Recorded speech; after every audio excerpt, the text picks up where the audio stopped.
오늘 함께 나눌 말씀은 에베소서 3장입니다. 에베소서 3장 1절부터 7절까지 말씀입니다. 에베소서 3장 1절부터 7절까지 같이 읽어보겠습니다. 이러므로 그리스도 예수의 일로 너 이방인을 위하여 갇힌 자 된 나 바울이 말하거니와 너희를 위하여 내게 주신 하나님의 그 은혜의 경륜을 너희가 들었을 터이라. 곧 계시로 내게 비밀을 알게 하신 것은 내가 먼저 간단히 기록함과 같으니 이것을 읽으면 내가 그리스도의 비밀을 깨달은 것을 너희가 알 수 있으리라. 이제 그의 거룩한 사도들과 선지자들에게 성령으로 나타내신 것 같이 다른 세대에서는 사람의 아들들에게 알리지 아니하셨으니 이는 이방인들이 복음으로 말미암아 그리스도 예수 안에서 함께 상속자가 되고 함께 지체가 되고 함께 약속에 참여하는 자가 됨이라. 이 복음을 위하여 그의 능력이 역사하시는 대로 내게 주신 하나님의 은혜의 선물을 따라 내가 일꾼이 되었노라. 아멘. 할렐루야. 오늘 말씀은 비밀을 아는 사람이라고 했습니다. 비밀. 혹시 비밀이 있으십니까? 비밀? 이거는 나만 알고 있고 우리 가족만 알고 있고 혹은 누구에게 말해서 안 되는 비밀이 있으십니까? 혹시 어머니에게 비밀이 있으십니까? 있어요. 네, 비밀이 있어요. 말 못할 비밀이 있어요. 부모님들도 자식들에게, 그죠? 말 못할 비밀들이 있으시죠. 부모님만의 비밀들이. 비밀이 있어요.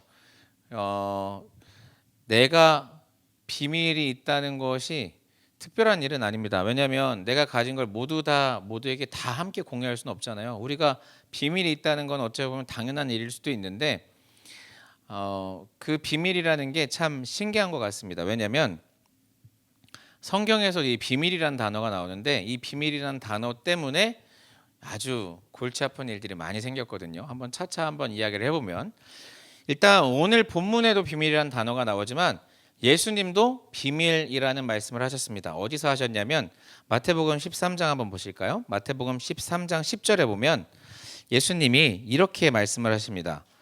제자들과 함께 대화를 하는데 예수님이 여러 비유로 말씀을 하셨는데 제자들이 예수님한테 물어봐요. 예수님, 어떻게 비유로 말씀을 하셨어요? 왜 비유로 말씀하셨어요? 그랬더니 예수님이 이렇게 말해요. 천국의 비밀을 아무에게나 말할 수 없어서 비유로 설명했다라고 하십니다. 비유. 그러니까 이 비유를 말한 이유가 뭐 때문에요? 뭐를 지키려고? 쉽게 말해서 뭘 지키려고? 비밀을 지키려고. 자, 옆에 사람 한번 보세요. 비밀이 있게 생겼으니까 비밀. 부부 사이에서 이제 눈빛이 반짝거리면 문제가 이제 여보 뭐 숨겨? 말해. 목사님 너무 빨리 실토하시는 거 아닙니까? 이 부부 사이에 뭐가 비밀이 있으면은 조금 문제가 생기기 시작해요, 그죠? 혹시 이렇게 휴대폰 비밀번호를 배우자의 휴대폰 비밀번호를 아십니까? 예, 잠궈 놓지도 않아요?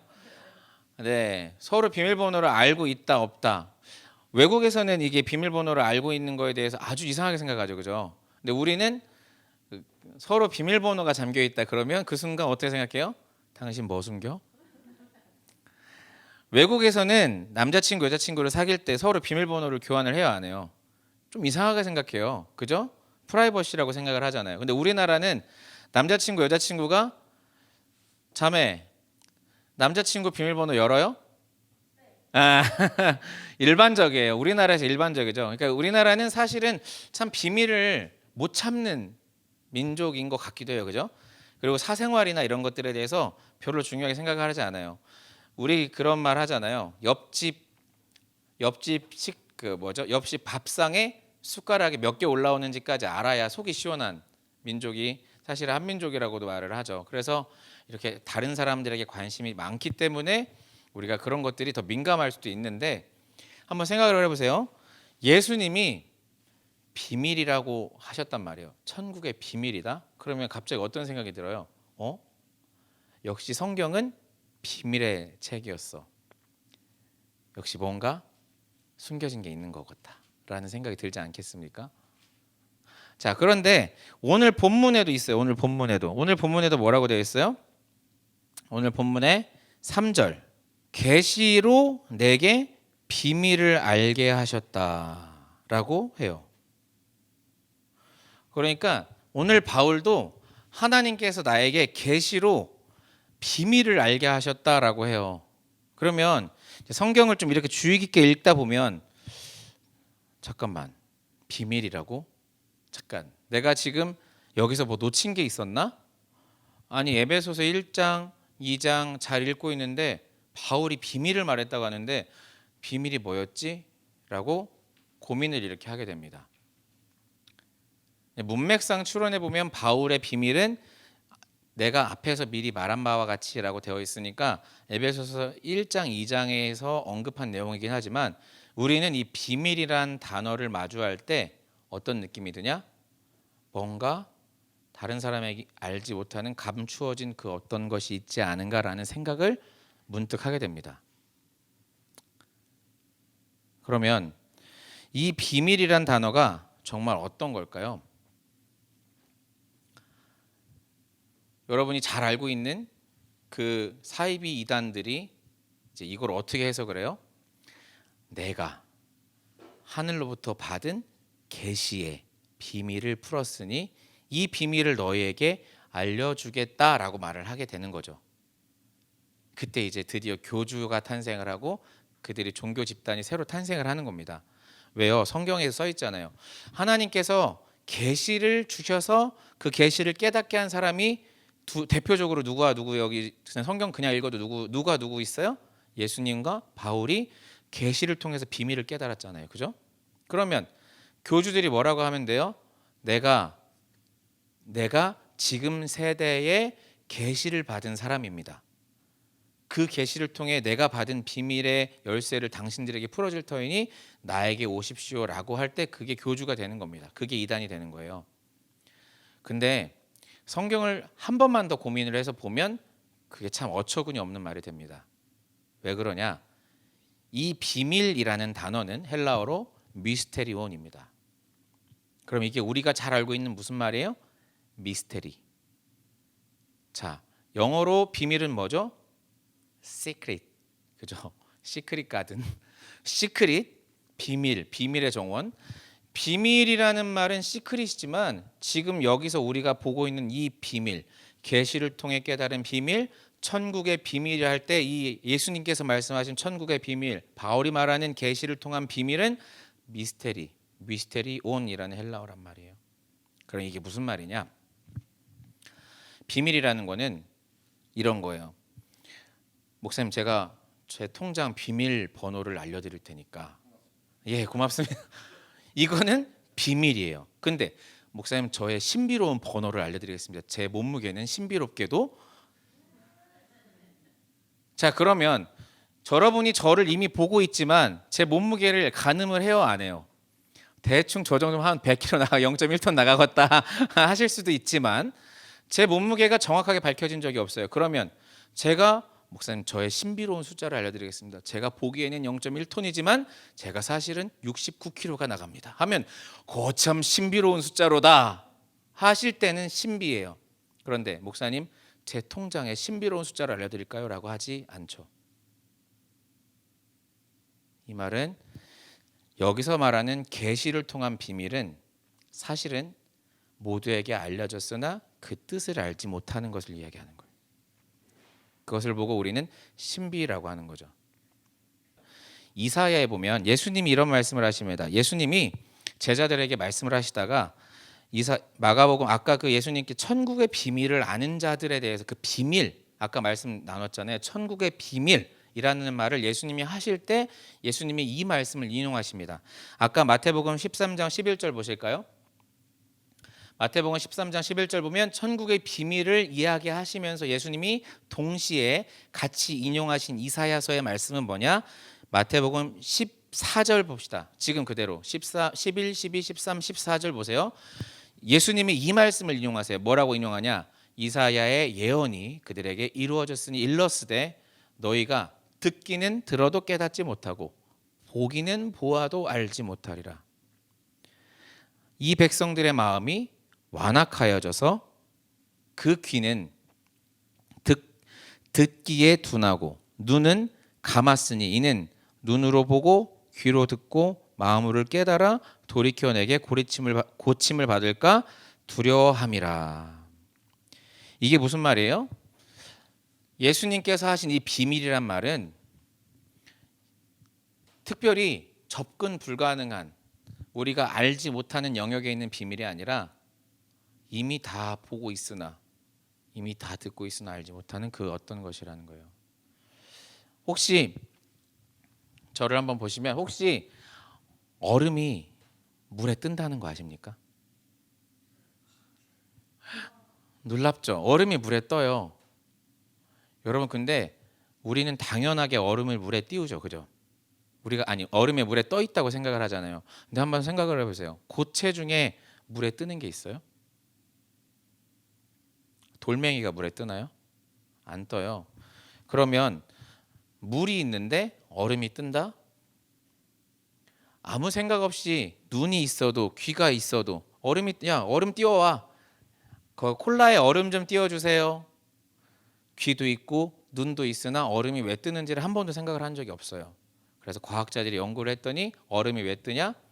얼음은 수소의 인력에 의해서 수소들이 먼저 뭉치고 그래서 가운데 공간이 벌어지면서 그 밀도 자체가 이렇게 높아지지 않고 밀도가 낮아져요. 그래서 얼음이 위에 떠요. 그리고 물은 영상 4도에서 밀도가 가장 높아요. 그래서 영상 4도일 때 무거운 물이 밑으로 내려가고 얼음은 위로 올라가게 돼서, 그래서 강물 속에서 물고기들이 얼어 죽지 않고 물의 표면이 먼저 얼음이 얼어요. 놀랍죠? 신비하죠? 우리는 당연히 보고 있던 사실들이에요. 이미 이 지구상에 당연하게 이루어지고 있는 사실들인데 그 사실 속으로 한번 딱 들어가면 그 안에 뭐가 있어요? 신비로움이 있는 거예요. 이 물이라는 것은 하나님이 우리에게 주신 생명이에요. 만약에 얼음이 밑으로 가라앉잖아요. 그럼 이 지구상의 생명체는 존재할 수가 없어요. 바다는 다 얼어버려야 되잖아요. 그죠? 근데 바다가 얼지 않고 얼음이 위로 올라가서 남극과 북극으로 모여 있어요. 그죠? 얼음이 얼면 위로 올라가요. 그렇기 때문에 밑에 있는 물고기들이 죽지 않아요. 물이 얼어도 밑에 물이 살아있기 때문에 우리가 물을 통해서 계속 수자원을 공급받아요. 신비하죠? 그런데 이걸 보고 비밀이라고 하진 않죠. 이사야서에서 말씀은 뭐예요? 너희들 눈에 이미 다 보이고 있고 귀로 다 들리고 있는데 그걸 깨닫지 못한다. 그래서 그것을 깨달은 자들에게는 그게 뭐예요? 계시로 받은 비밀이라는 거예요. 그럼 그 계시로 받은 비밀이 뭐냐? 요한복음 1장을 한번 보시겠습니다. 요한복음 1장 9절을 한번 보시면, 예수님께서 아까 이사야서 말씀을 인용하셨다고 하는데 요한복음 1장에 보면 이렇게 나옵니다. 참빛 곧 세상에 와서 각 사람에게 비추는 빛이 있었습니다. 빛이 있었어요. 그런데 그 빛은 10절에 그 빛은 이미 세상에 계셨고 세상은 그로 말미암아, 그 빛은요 천지 만물을 창조하신 빛이었어요. 그런데 본인이 창조하신 피조물의 세계가 그 빛을 알지 못하는 거예요. 그래서 그 빛이 이 땅에 오셨는데 자기 백성들이 그를 영접하지도 않았고 그 빛을 알아보지도 못했지만 그 빛을 알아보는 사람은, 영접한 사람은 하나님의 자녀가 되는 권세를 얻는다. 이게 바로 계시의 비밀이죠. 아까 이사야서에서 뭐라고 그랬어요? 눈이 있어도 귀가 있어도 알지 못했던 백성들. 여러분, 지금 예수님께서 말씀하시고 바울이 말하는 이 계시의 비밀은 뭡니까?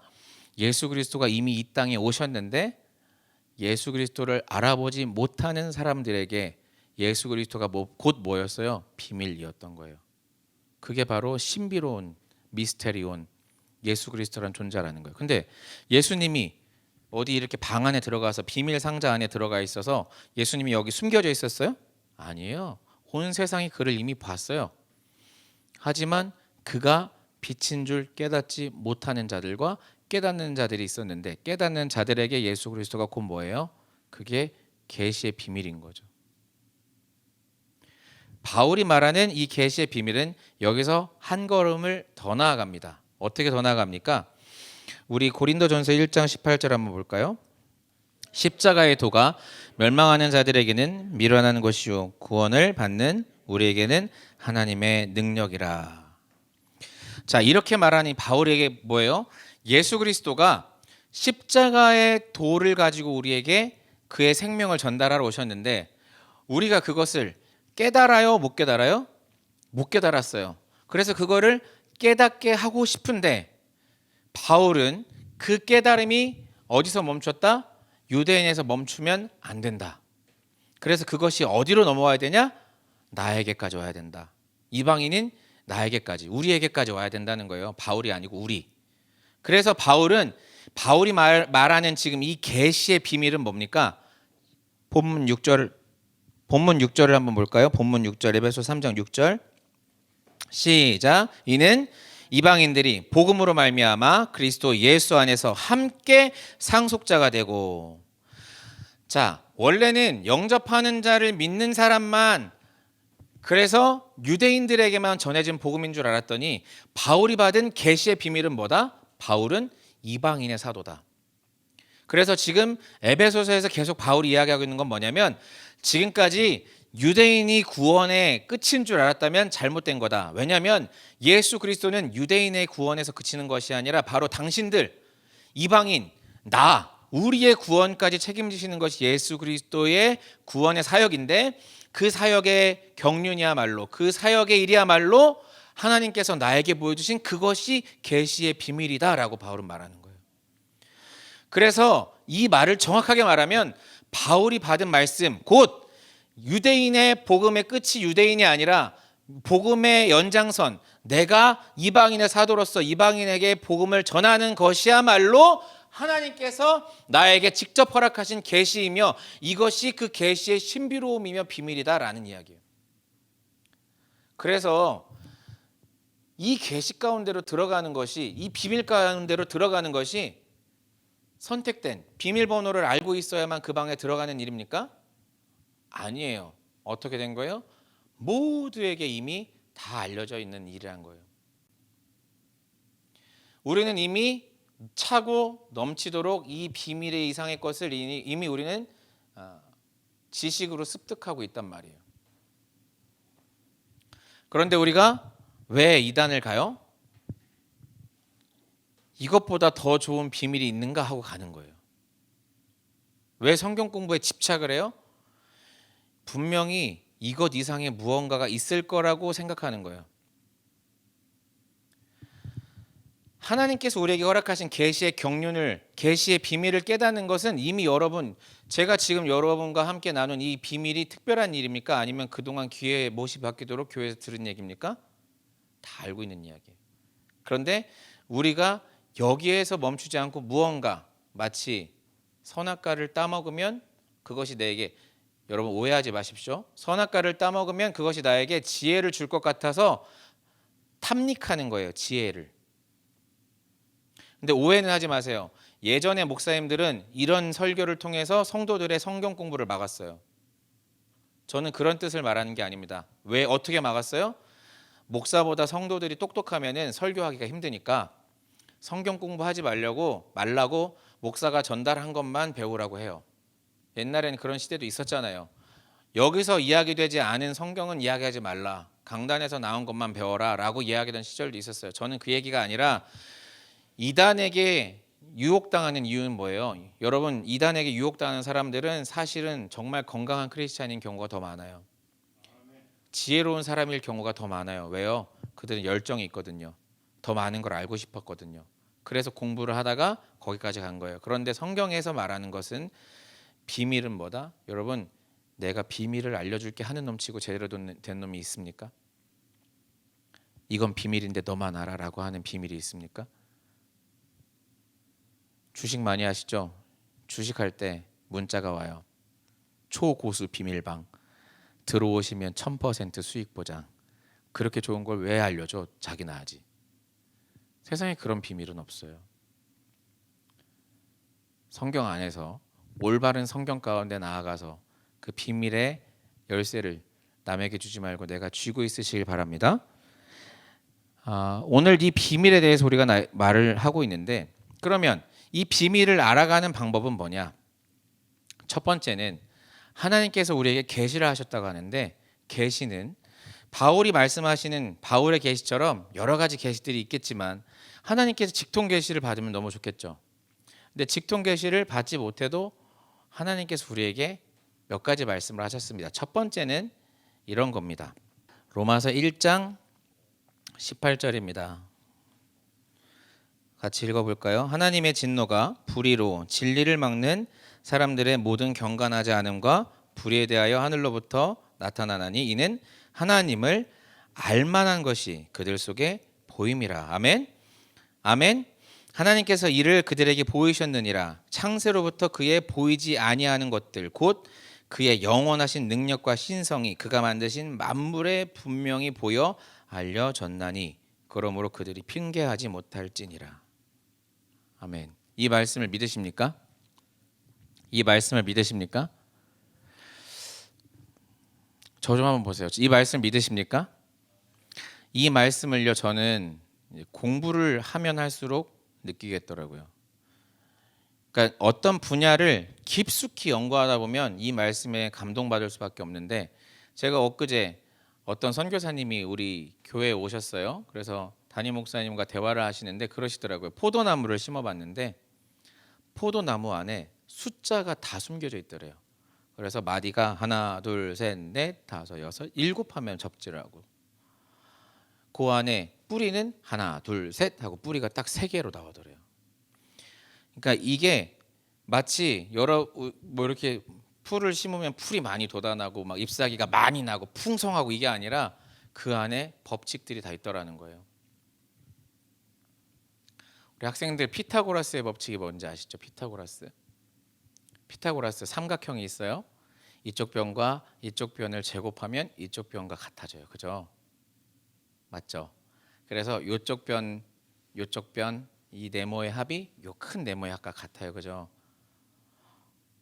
어떻게 그럴 수가 있지? 어떻게 그럴 수가 있지? 케플러의 법칙이라는 게 있어요. 지구가 이만큼 이동할 때랑 태양과 거리가 이만큼 떨어져서 이만큼 이동할 때랑 태양과 거리가 가까워서 이만큼 이동할 때랑 지구가 지나간 면적이 멀리 있건 가까이 있건 면적이 같아요. 어떻게 그럴 수가 있어요? 그래서 옛날에 피타고라스는 뭐라고 그랬어요? 이 세상은 숫자다라고 그랬어요. 그래서 저는 이런 것들을 이야기를 들을 때마다 무슨 생각이 드냐? 하나님이 지구를 디자인하셨구나.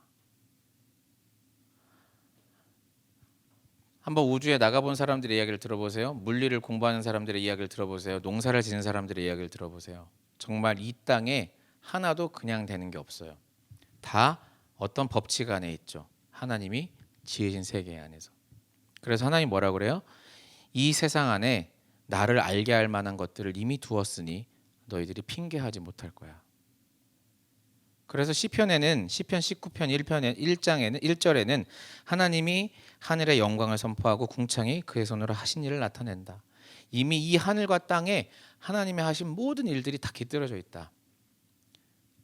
하나님이라는 디자이너가 이 땅을 직접 설계하시고 지으신 거죠. 그래서 이 계시를 통해서 우리는 하나님이 지으신 땅을 살아가는 우리들이 핑계하지 못할 것이다. 이것이 계시입니다. 이것이 비밀이에요. 이 세상 사람들은 진화론이다, 빅뱅이다, 세포가 갑자기 어느 날 돌연변이를 일으켰다라고 하지만 그것은 현상을 보는 사람들의 얘기고 우리는 본질을 보기 때문에 지구의 비밀을 아는 거죠. 같은 걸 보고 있지만 다른 걸 보고 있는 거죠. 또한 계시라는 건 어디 있습니까? 디모데후서 한번 볼까요? 디모데후서 3장 15절 보시면 이렇게 나오죠. 어려서부터 성경을 알았나니 성경은 능히 너로 하여금 예수 그리스도 안에 있는 믿음으로 말미암아 구원에 이르는 지혜가 있게 하느니라. 아멘. 또 하나의 계시는 뭡니까? 우리는 다른 데서 찾으려고 하지 말고 어디 찾아야 돼요? 성경에서. 성경이야말로 계시의 끝판왕이죠. 하나님께서 우리에게 성경을 통해서 모든 걸 말씀하십니다. 그래서 우리는 성경을 공부하고 읽고 배워야죠. 건강하게. 그래서 그 성경을 통해서 우리가 하나님의 그 계시 가운데로 나아가야 됩니다. 그래서 성경을 배운 사람들이 성경에 뭐라고 써 있습니까? 예수 안에 있는 믿음으로 우리가 구원에 이르는 지혜가 있다라고 말을 하고 있습니다. 우리가 최종 목표가 뭐예요? 하나님 나라를 이루고 살고 우리가 죽어서 또 더 나은 부활을 통해서 하나님과 함께 영원한 나라에 들어가는 것이 우리의 목표가 아니겠습니까? 그 목표로 우리를 인도할 수 있는 유일한 길은 사실은 말씀밖에 없죠. 그래서 말씀 안에 들어가야 되는 줄 믿습니다. 자, 이제 우리가 그 계시의 비밀을 알았어요. 바울이 말한 비밀은 뭐냐? 예수 그리스도께서 죽으심으로 부활하심으로 죽어서 부활하심으로 우리에게 새 생명을 허락하셨고, 그 새 생명이 유대인에서 그치는 것이 아니라 이방인인, 사실 지금을 살고 있는 우리에게까지 그 복음이 미치는 것이다라는 것이 비밀이라고 했습니다. 자, 여기까지 아는 것에서 그치면 우리의 임무가, 우리의 삶의 목표가 완수되느냐? 사실은 그렇지 않습니다. 왜냐하면 여기까지 아는 것에서 그치면 하나님이 원하시는 삶의 방향하고는 좀 다를 수 있어요. 일단 구원에 동참하게 된 그 사람들의 삶이 두 가지 단계가 나타나는데, 첫 번째 단계와 두 번째 단계가 있을 것 같아요. 그 계시 속으로, 그 비밀 안으로 들어간 사람들, 그 구원에 동참한 사람들은 이런 반응이 있어야 됩니다. 디모데후서 3장 15절을 우리가 읽었잖아요. 16절 읽어볼까요? 시작. 네, 그래서 17절 시작. 이는 하나님의 사람으로 온전하게 하며 모든 선한 일을 행할 능력을 갖추게 하려 함이라. 아멘. 우리가 복음 안에 동참한 사람들, 성경을 통해서, 계시를 통해서, 예수 그리스도를 통해서 새로운 삶을 허락받은 사람들의 삶이야말로 저런 삶이어야 되는 겁니다. 어떻게요? 하나님의 사람으로 온전하고 모든 선한 일을 행할 능력을 갖추게 한다. 맞습니까? 잘 들어보세요. 보통 우리가 이단에서 비밀을 안 자들은 어떻게 하죠? 이단들이 비밀을 안다. 그러면 그 비밀, 나의 신앙을 지키기 위해서 어떻게 해요? 가족들을 모함하고 버리고 또 거짓말을 하고 숨고 회방을 합니다. 그러면서 우리가 굳이 어떤 특정 집단을 말하진 않지만 대부분 관계가 무너지고 회복되지 않습니다. 그런데 성경은 정확하게 말하고 있어요. 뭐라고요? 예수님 안에 있는 사람들은 어떻게 해야 된대요? 온전해야 된대요. 가정이 어떻게 해야 돼요? 보세요. 16절에 보세요. 교훈, 책망, 바르게 함, 의로 교육함. 이런 것들이 내 안에 살아있는데 어떻게 불효자식이 나오고 어떻게 천륜을 저버리는 사람들이 나올 수가 있어요. 그러면 정말로 성경의 비밀 안으로 들어간 사람들의 삶이란 어떤 삶이어야 돼요? 우선 나와 가족이 화목 안에 있어야 돼요. 내가 가족과 화목하지도 않는데 가만히 있어봐. 엄마 성경 공부하잖아. 이게 어떻게 된 일이죠? 이게 뭔 얘기예요? 아니에요. 패스터스 키즈, 미셔너리스 키즈, PKMK들 어떻게 돼요? PKMK들의 사역이 따로 있어요. 왜 그래요? 우리 엄마는 목사님이야. 우리 엄마는 선교사님이야. 우리 아빠는 큰 교회 목사님이야. 와, 사람들은 다 부러워해. 근데 우리 아빠는 성경 본다고 나하고 놀아준 적이 없어. 사실 놀아주지만 않으면 다행이에요. 여기서 더 큰 문제가 생겨. 우리 아빠는 교회에서 모습과 집에서 모습이 달라. 여러분 분명히 성경 안에 진리 안에 있는 사람이라면 그 가정 안에서도 그 삶이 거꾸로 얘기할까요? 우리 엄마 아빠는 예수를 안 믿어요. 근데 나는 교회를 다녀. 근데 내가 내 신앙을 지킨다고 하는데 집에서 나의 행동은 거의 뭐 날라리 그 이상이야. 제가 뭐 나쁜 단어를 못 쓰겠지만 세상에서도 인정받지 못할 행동들을 집에서 하면서 엄마 내가 예수 믿는 거 방해하지 말라고 얘기할 수 있을까요? 우리의 삶 자체가 기본적으로 예수 믿는 삶으로서의 기본 수준이 안 돼 있으면 성경에서는 그거 아닌 거 아닌가라는 고민을 해야 된다는 거예요. 왜요? 교훈과 책망과 바르게 함과 의로 교육함이 성경 안에 있다고 하는데, 그럼 이 성경을 통해서 구원의 진리 안에 들어간 사람은 첫째로는 인간의 됨됨이가 바뀌어야 된다는 거예요. 잘 안 되더라도 노력은 해야죠.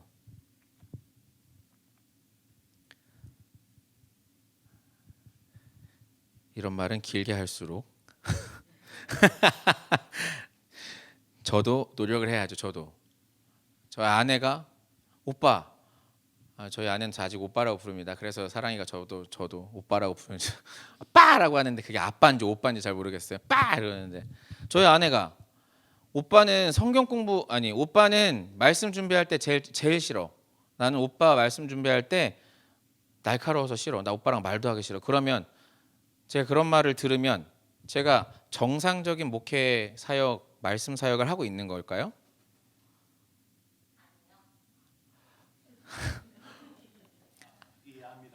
이해합니다. 지금 우리가 이 나눔과 회개 시간이 아니고요. 목사님 지금 얼굴이 빨개지잖아요. 대부분 그래요. 가정들이 다 그래요. 근데 저는 잘못됐다고 생각해요. 저도 그럴 때가 있겠죠. 그런데 저는 최대한 듣고 계신 분, 우리 아내가 듣고 계신 아내께서는 어떻게 생각할지 모르시겠지만 제 나름대로는 제 삶에서 밸런스를 맞추려고 노력을 한다는 거죠. 이게 직장과의 가장 어려움일 거예요. 직장 생활은 아빠가 직장에서 술을 마시든 뭐 욕을 하든 뭐 고주망태든 샤워하고 옷 갈아입고 집에 와서 다시 시작할 수 있어요. 하지만 신앙생활은 그게 아니잖아요. 신앙생활은 너무 어려운 거예요. 신앙생활은 24시간이에요. 나의 노출되고 있는 모든 시간이 그들에게, 나의 자녀에게, 나의 가족에게 혹은 나의 부모에게 신앙인으로서 옳은 모습인가에 대한 부담이 있는 거죠. 그래서 성경은 성령이 함께 하시면 안 된다. 어차피 인간의 힘으로는 불가능하다라고 말하고 있고, 지금 목사님 말씀처럼 이해해달라고 말을 할 수도 있는 겁니다. 하지만 중요한 것은 그것이 내 변명이 되어서는 안 된다는 거예요. 내가 말씀 준비하니까 가족에게 소홀히 해도 된다? 아니라는 거죠. 내가 신앙생활을 하고 하면 할수록 더 가족과 함께 즐거운 하나님의 나라를 만들어가는 것이 하나님이 원하시는 것이라는 거죠. 옛날에 부흥사들이 그런 말씀 많이 하셨죠.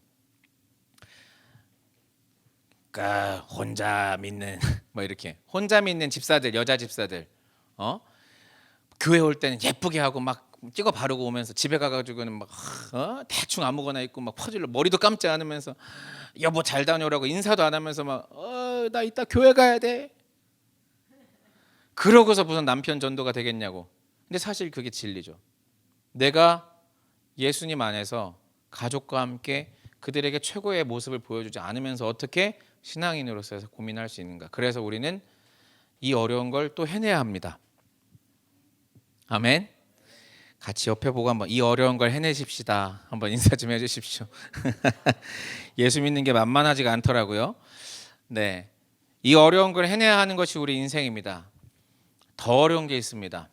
사실은 여기서 끝나는 것만 해도 대부분 우리는 장하다고 할 수 있을 테지만 바울은 여기서 끝나는 것이 아니라 이렇게 말을 합니다. 우리 본문의 에베소 3장 7절을 보시면 바울은 이렇게 말하죠. 같이 읽어볼까요? 하나님의 은혜의 선물을 따라 내가 일꾼이 되었노라. 이겁니다. 여러분, 비밀을 알고 이 미스테리를 깨달은 사람들, 사실은 우리가 이제 이거를 알고 싶으면 그렇잖아요. 너 그거 알아? 야, 그 소식 들었어? 대박 난리 났잖아. 막 얘기하고 싶어서 입이 근질근질 거려요. 그죠? 내가 세상의 비밀만 알고 있어도. 그런데 우리가 사실은 이런 얘기를 너무 교회에서 많이 들어서 식상한 이야기이긴 하지만 또 한 번 이야기할 수밖에 없는 것은 사실은 이 비밀을 알고 있는 자는 전해야 되는 것이 마땅합니다. 아멘.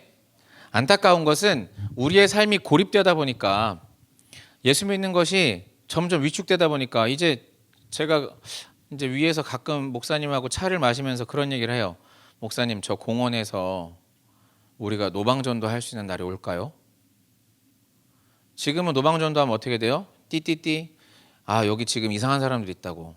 지금 코로나 환경인데, 코로나 시국인데 지금 말을 걸고 막 뭐를 나눠준다고. 이러면 되냐고. 이런 시대를 우리가 살고 있는데 막 사진 찍어서 인터넷 올라오죠. 코로나인데 전도하는 XX 교회 막 올라와요. 어려운 시대를 살고 있어요. 그럼에도 불구하고 우리는 어떻게 할 수 있을까? 바울은 이렇게 말을 하고 있습니다. 우리가 일꾼이 되어야 된다. 아니, 우리가라고도 안 하죠. 내가 일꾼이 되었다.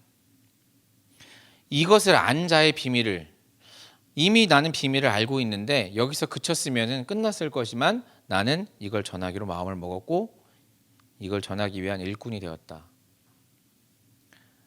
그래서 제가 아까 예수님이 인용하셨던 이 이사야 말씀 있잖아요. 아까 예수님이 인용하셨던 이사야 말씀이 그 이사야 6장에 나오는 말인데요. 그게 이제 제가 아주 좋아하는 찬양 중에 하나인데 거룩 거룩하다 만군의 여호와 이런 찬양이 있어요. 그 영광이 온 땅에 충만하시도다.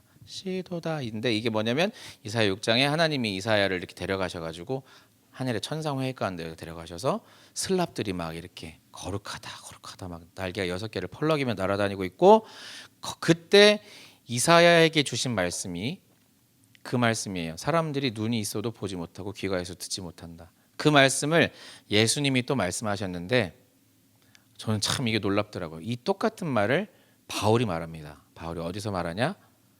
사도행전 28장에서 말합니다. 한번 가볼까요? 사도행전 28장 23절입니다. 바울이요 이제 막 말씀을 전하기 시작하는 거예요. 바울이 지금 어떤 상황이냐면 로마에 이제 다시 내가 로마에 갔다가 풀려났지만 다시 항소하러 가이사에게 항소하러 간다.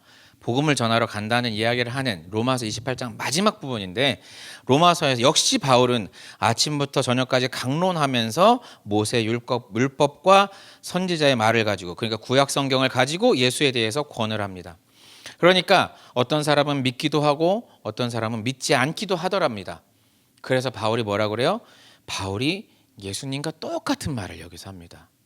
선지자 이사야가 말한 것처럼 몇 절입니까? 27절이죠. 귀는 둔하고 눈은 감아서 눈으로 보아도 귀로 들어도 깨닫지 못하는 것을 어떻게 해요? 내가 고쳐볼까 한다라고 바울이 말을 하고 있습니다. 그리고 이 바울은 이렇게 이야기를 합니다. 마지막 절에 보면 바울이 30절 보면 바울이 온 이태를 자기 셋집에 머물면서 자기에게 오는 사람을 다 영접하고 하나님의 나라를 전파하며 주 예수 그리스도에 관한 모든 것을 담대하게 거침없이 가르치더라. 이것이 사도행전의 마지막 모습입니다.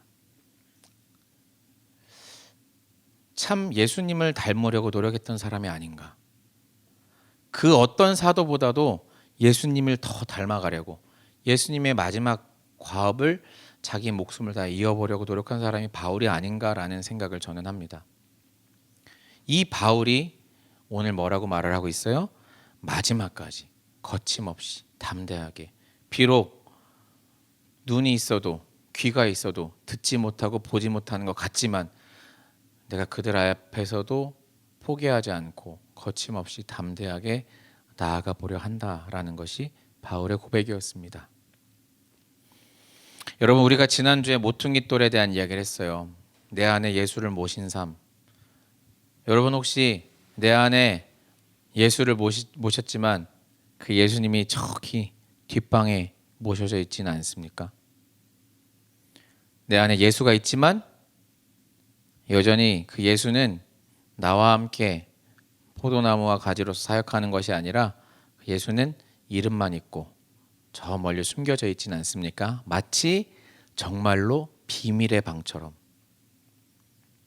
그런데 그 예수는 비밀이 아니라 이 땅에 드러난 신비요 놀랍고 영원한 구원의 섭리인 줄 믿습니다. 그것을 나와 내 가족 안에서 먼저 실천해서 내가 먼저 하나님의 나라를 이루고 그것이 이 땅에서 선한 영향력으로 끼쳐나가서 더 많은 이들이 예수 이름을 알게 하는 것이야말로 비밀을 아는 자들의 사명이 아닐까 합니다. 여러분, 모퉁이 돌이 되신 예수, 건축자들이 발로 차고 버린 예수, 세상 사람들에게는 미련한 것이요 아둔한 것인 십자가를 우리는 능력으로 힘입어서 우리는 모퉁이 돌로 삼아서 우리 삶에서 복음을 전하는 삶으로 새롭게 일어나야 될 줄 믿습니다. 함께 기도하겠습니다.